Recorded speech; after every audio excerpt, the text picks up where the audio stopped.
Hey guys, এখানে দেখো আমি তো রেডি হয়েই গেছি। আর কোথায় যাচ্ছি সেটা কিন্তু তোমাদেরকে প্রথমেই জানাবো না, পুরো ভিডিওটা দেখো তাহলেই বুঝতে পারবে কোথায় যাচ্ছি। এই ঝড় বর্ষা বৃষ্টির মধ্যে কোথায় বেরিয়ে পড়লাম। তো চলো যাওয়া যাক। তো প্রথমেই বলি, যখনই ঘর থেকে বেরিয়েছি তখন না ঝিরঝির করে বৃষ্টি পড়ছিল। ভেবেছিলাম যে ঠিক আছে পৌঁছে যেতেই পারবো। ও বাবা, যখন ঘর থেকে বেরিয়ে অটোতে উঠলাম দেখি মুষলধারে বৃষ্টি। জানি না তোমরা ক্যামেরাতে কতটা বুঝতে পারছো, বাট প্রচণ্ড বৃষ্টি হচ্ছিল, ছাতা মানছে না, এত বৃষ্টি হচ্ছে।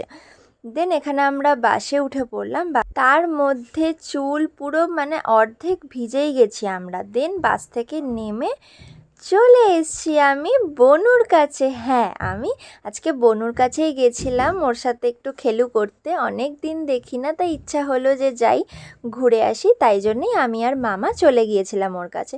দেন সবাই মিলে অনেক দিন পর অনেক গল্প হলো, মজা হলো, খাওয়া দাওয়া হলো। গল্পের মর্তে তো আমি ভিডিও করতেই ভুলে গেছি, মানে ভিডিও ক্লিপ নিতে ভুলে গেছি। তো যাই হোক, ওখান থেকে আমরা বেরিয়ে এসেছি। দেখো এখানে আমি আর মামা একটু রাস্তা দিয়ে কিছু খেয়ে নিয়েছিলাম, খিদা পাচ্ছিল সেই কারণেই।